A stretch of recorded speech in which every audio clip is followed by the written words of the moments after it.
OIMORE nyako Ramogi jwang'ero kamano kuom medo kete e Ramogi TV ine wangsa moyudo weche manyien e chenro mar OIMORE. Ageno ni odiochiengi no bedo maber machiegni chenro mar OIMORE magi moko kuom weche ma wamiyo pek. Jatend Kenya Uhuru Kenyatta ne otelo ne romo mar jotend migepe kama jalupne William Ruto bende ne oyuoro. Na tumesema agenda yetu katika mwaka huu ni agenda ya kubadilisha uchumi. Nataka kuhakikisha kwamba ile mambo ya dhuluma ya kihistoria radhi hapo pwani tunamaliza kabisa. Siasa medo mako mach ka judito mari uruoge siasa nigi wich bar mari yero jolupgi.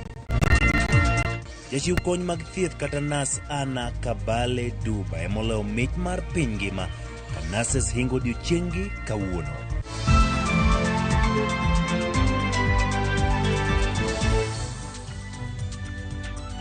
Machiegni nyinga Ochieng Emmanuel Parinya tudri kodo kale namba mar tudruok mar 2-6-00 kata yudo achiel kachiel kokale Facebook page marwa mar Ramogi TV kata Twitter @Ramogi TV.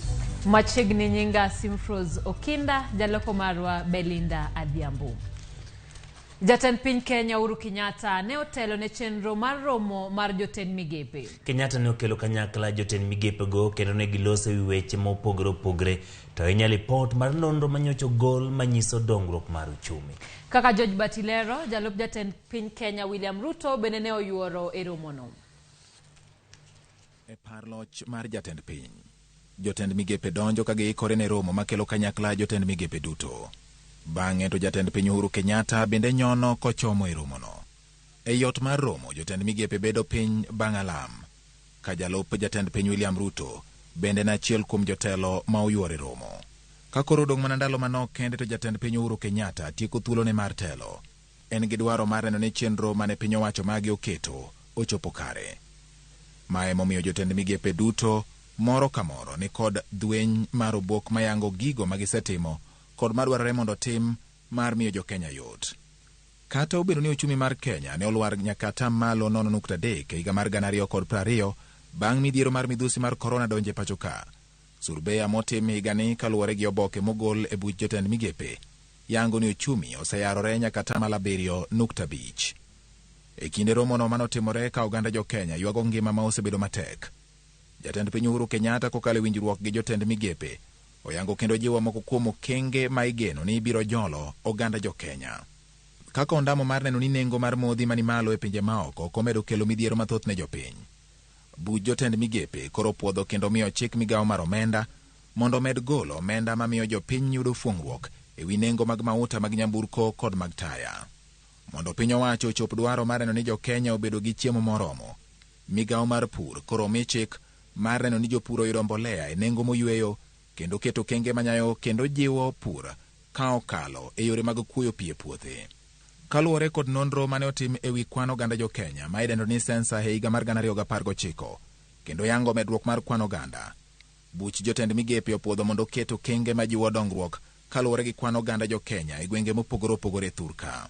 Mondo jiw tiegruok mar okinde, buch jotend migepe ong'ado mondo migawo mar somo oneni jopuonjre madwa bedo okinde oyudo tiegruok kuonde mamoko ma ok mana sikul mar okinde miluongo ni Kenya School of Law. Burano bende opuodho chenro mar bero kuonde dak mag jogo ma yutogi ni piny e bombe ma thurka mondo gidag e ngima makare kaluwore gi mise mag jiwo dak makare ne oganda jo-Kenya ma osebed kidhiro koda piny owacho mar Uhuru Kenyatta e bwo gedo mag udi ma nengogi oyweyo. Kata obedo ni osebedo koseyo piny owacho kendo wacho e rombe mag siasa ni moko kuom gik madhi nyime e piny owacho ok nyise, ka bende oseyo jatend piny Uhuru Kenyatta kuom miyo jotend migepe moko tije mowinjore otim, jalup jatend piny William Ruto bende noyuoro e romono kendo bedo e romo chakruok nyaka e giko. George Bati, Ramogi TV. Aput manyocho meeting mar dadho jogo mamanyo lemo mar bedo jalup Raila Odinga oschiwo listi mar jatelo no kendo gie thuolo ni ting'ni e lwete mar walo ng'ato achiel. Kaka Walter Nyambaga lero, jood bura mag Azimio la Umoja One Kenya Alliance bende onyiero chenro mar winjruok e riwruog Kenya Kwanza. Jood bura masiro riwruok mar Azimio la Umoja One Kenya Alliance kawuono ni onyiso johera mag Kenya Kwanza kumotelne kod jalup jatend piny William Ruto mondo we chiro BBI ka thuolo rumo. UDA and Kenya Kwanza have become professional turncoats. They say one thing and convince the public that they are honest, but in actual fact, their claims are a mixture of sense and political nonsense. They have become political marketeers that pimp one claim by day and another claim by night. And I want to tell you, if you allow him near the state of power, wengine kati yetu kama watu wa Daragwa, mwisho wetu utakuwa umeonekana. Jood bura go mane lose od bura mamalo ni odunya pile wang Ruto kod kweth ma Kenya Kwanza ka chae kuom kwedo paro moko ka chunye ma iye to geto mokalo. The creation of the possible creation of prime minister, which is trying to bring through the back door, through albeit weak, through what he is calling presidential executive order, creating position of a prime cabinet secretary, which is, I think he lacked the courage just to call it a prime minister. He's the one who said that BBI is all about creating positions. He has created positions now illegally through an agreement. That actually the Kenya Kwisha group are erratic and they do not deserve to lead this country at all. Because if at the beginning they say that we are only forming UDA, we don't want coalitions, we don't want anything to do with coalitions, village parties, nini, all those things. Kotelege kod jatend kweth manoke od bura John Mbadi e kod ja od bura ma Ugenyo Pio Wandai, Giseyo Amason Kingi, Alfred Mutua kod Mudavadi makoro ketne gi agete eka pod ne gilemo. William Ruto amesema sasa Musalia Mudavadi atakuwa waziri mkuu kwa serikali yake ambayo inakuja.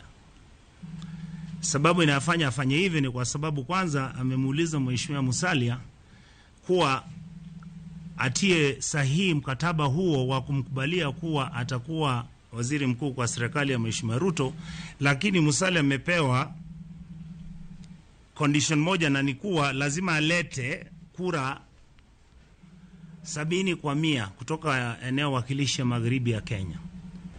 All with the aim of propelling their supreme leader to power, that is William Ruto. Deceit, fraud and lies have become the currency of their politics.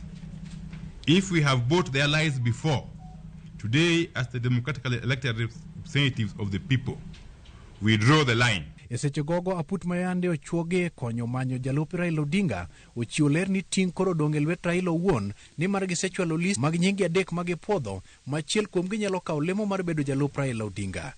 The panel has recommended 3 names which have been submitted in order of priority. All the members of the panel participated in the exercise and evaluated each and every candidate.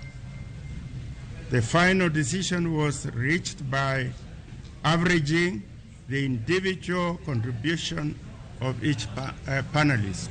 Lerma kamano ni uchiu kod jakoma pudno endo noa e kesa. Walter Nyambaga, Ramogi TV, Nairobi.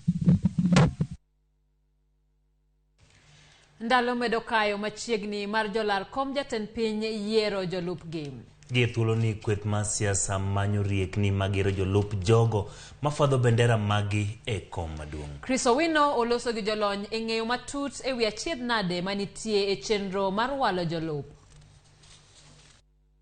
Ndalo abich motelo ne chwalo nying jolup jochung' malaro tend piny Kenya e yiero mabiro ni IEBC, kweth mag siasa koriwo kod Azimio la Umoja One Kenya kod Kenya Kwanza pod guonyo wiyegi e wi wachno. Wich bar maduong' mokwako jachung' mar Azimio Raila Odinga kod nyawadgi mar Kenya Kwanza William Ruto en walo jatelo madhi konyogi e yudo loch kaachiel gi keto e tim singo magidhi miyo jogo ombulu. Penjo maduong' en ni, en jatelo machal nade ma Raila kod Ruto onego gwel kaka jolupgi. Nyako kao ng'ama ginyalo tiyogo. Ng'ama ginyalo tiyogo ma pachgi winjore together, to bende ochako kao ng'ama oyiero ni to ng'ani sura mar Kenya, nikech constitution masani wan go nitie gimoni face of Kenya, sura mar Kenya, ka akete kanyo to obiro miyo sirikanda nere ni sirikanda odeo wang'i ji duto ma ok mana kuma ae kende. Aput mane ochuog mar manyo jalup Raila Odinga ne ochiwo moko kuom kido ma jalup Raila nyaka bedgo kaka yo makende mar tayo piny owacho e yo mopie. Kopogore gi mago, nitiere paro moro ni jachung' mar kom maduong' ma pacho kae madhi gwelo ng'ama miyo kaka jalupne dhi yudo ombulu mathoth mag wakeini, kaluwore ni wakeini nigi kwan mathoth mag ombulu e pacho kae. Adiera ne kanye. Ka neno history mar Kenya kaka gi timrega, the fact ni mon nigi kura mang'eny ok osega bet ka influence yiero mag mon kata bedo MP kata bedo ge. So ok ane lokruok moro mabiro timore kata sani. Paro machielo en ni gwenge mag masawa mar piny Kenya dhi bedo kod duol maduong' e yiero maduong' ma pacho kae. Nenore en ni ok wan waganga manyalo ng'iyo mbele, lakini gima paro to nenore ni jogi duto gidhi kao running mate ma a Mount Kenya. Kaluwore gi ywarok mane okwako piny owacho mar Jubilee telo mar ariyo e kind jatend piny Uhuru Kenyatta kod jalupne William Ruto, jochung' malaro tend piny Kenya e yiero mabiro igeno ni dhi bedo motang' e gwelo jolupgi geng'o ywarok makamago e piny owacho mabiro. Chenro mar gwelo jalup Raila Odinga kod William Ruto motelo ne yiero maduong' ma higani en wach mamiyo jotelo ariyogo wich bar maduong'. Mae emomiyo kweth ariyogo obet akicha mar neno ni to kweth mane madhi mbalo wang'gi mokwongo. Chris Owino, Ramogi TV, Nairobi. Ogai mar Azimio Raila Odinga osingo kelo lwasi makare ne sekta mopogore opogore ka okawo loch dwe mar 8 higani. Odinga gi lange ma podi ogo kambi e gwenge mag Nam Chumbi nigi geno ni jopiny makono biro chung' kode. Eriko Wenga nigi lerno. Odiochieng' mar ariyo ka Odinga dhi nyime gi manyo ombulu e gwenge makadho Nam Chumbi, Odinga manego kambi Kilifi ne olimo gwenge kaka Malindi, Chonyi, Kilifi North gi Mutwapa. Ka Odinga nomulo wach mar